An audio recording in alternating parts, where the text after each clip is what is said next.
Hello दोस्तों, एक बार फिर से स्वागत है आपका मेरे YouTube चैनल पर। थंबनेल में आज आपने देखा ही होगा कि आज मैं एक बहुत ही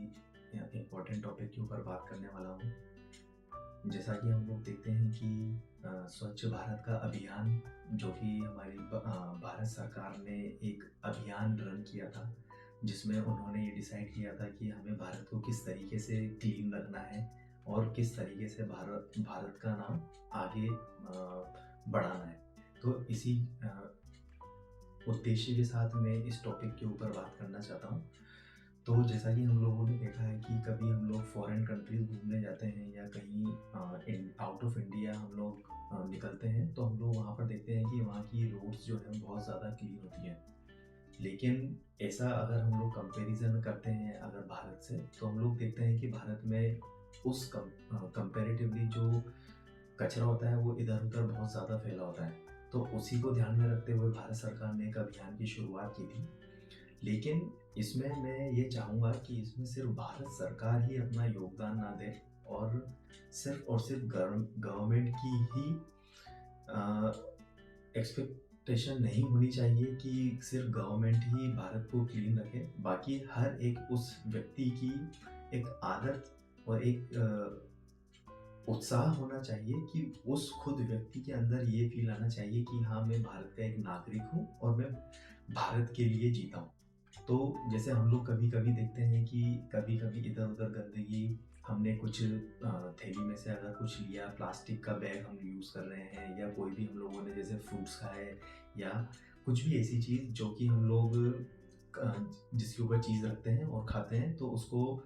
कचरे को खाने के बाद डस्टबिन में ना फेंक के हम लोग कचरे को कभी इधर फेंक देते, सड़क के कभी इस किनारे फेंक देते हैं, कभी उस किनारे फेंक देते हैं। तो मैं एक आपको कहानी बताता हूँ, जिस कहानी के माध्यम से आपको और लोगों को एक अवेयरनेस का पता लगेगा कि कचरे से कितना ज़्यादा एक हार्म हो सकता है और उसके क्या-क्या साइड इफ़ेक्ट्स होते हैं। तो ये कहानी मैं आपको एक बच्चे की सुनाता हूँ और एक उसमें एक व्यक्ति होते हैं। तो वो व्यक्ति डेली पार्क में जाया करते थे और पार्क में अपना वॉक करते थे और कभी-कभी पार्क में कुछ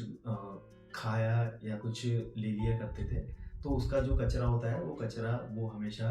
पार्क के कभी किसी एक कॉर्नर पे डाल देते थे, कभी दूसरे कॉर्नर पर डाल देते थे।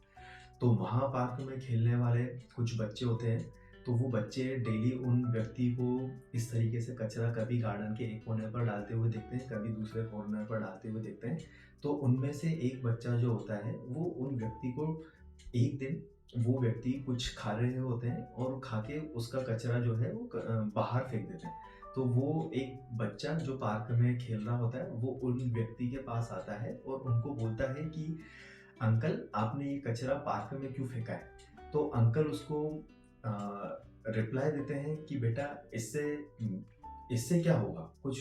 प्रॉब्लम थोड़ी है कि अगर मैंने कचरा यहाँ भी फेंक दिया है या वहाँ भी फेंक दिया है। तो बच्चा उनको तब ये चीज़ बताता है कि अंकल, अगर आप गंदगी यहाँ पर इस तरीके से फैलाएँगे, तो आपके साथ में जो लोग और भी आते हैं, वो भी इसी तरीके से इस पार्क में गंदगी फैलाएँगे और उसका हम बच्चों के ऊपर बहुत ज़्यादा नेगेटिव इफ़ेक्ट होगा कि जिससे हम लोग बीमार हो सकते हैं, हम लोगों के इवन आप भी बीमार हो सकते हैं, हम लोगों के परिवार में बीमारियाँ जा सकती है। क्योंकि हम लोग जब घर में भी कुछ इस तरीके से गंदगी होती है, तो उसको हम लोग निकाल के एक डस्टबिन में जब डालते हैं, तो वही काम हम लोग हमारे पार्क को भी क्लीन रखने में अगर करेंगे, तो वो हम सबके लिए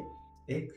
अच्छी बात होगी। तो इस बात से उस व्यक्ति के ऊपर इतना ज़्यादा गहरा असर होता है कि वह व्यक्ति तुरंत उस कचरे को उठाता है और उठा के उस कचरे को डस्टबिन में डाल देता है। और उस दिन उस बच्चे के द्वारा बताई गई सिर्फ़ और सिर्फ़ एक छोटी-सी बात का उनके ऊपर इतना असर होता है कि वो उस दिन ये निश्चय करते हैं कि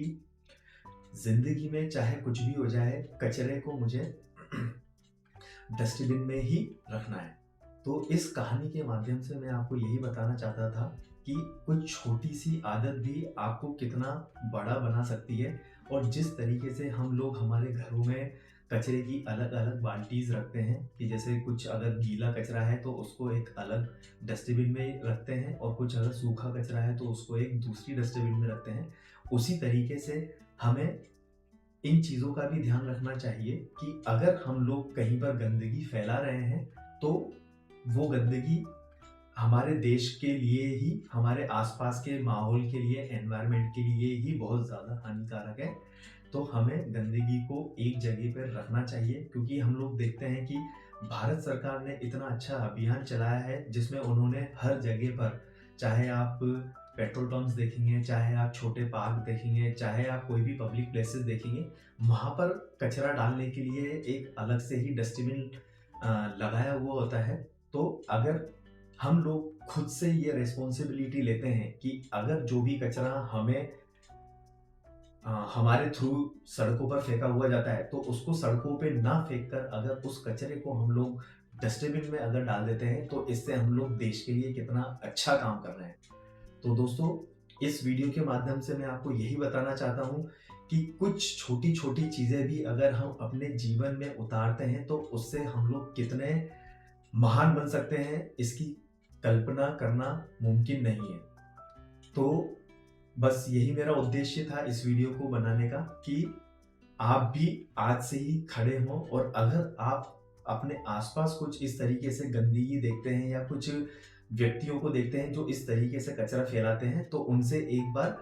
रिक्वेस्ट कीजिए कि आप इस कचरे को यहाँ ना फेंक के आप इस कचरे को उसके ही जगह पर फेंकें। तो ये हम सबके लिए और हमारे परिवार प्लस हमारे देश के लिए एक बहुत ही अच्छा योगदान रहेगा। थैंक यू दोस्तों।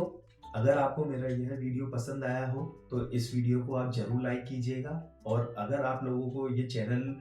अच्छा लगता हो तो आप इस चैनल को जरूर सब्सक्राइब करिएगा। और मैं इस तरीके से और भी आगे वीडियोस लाता रहूँगा। और इसके अलावा अगर आपको कोई ऐसा टॉपिक चाहिए जिसके ऊपर मैं अपने कुछ आने वाले वीडियोस में बात करूं, तो आप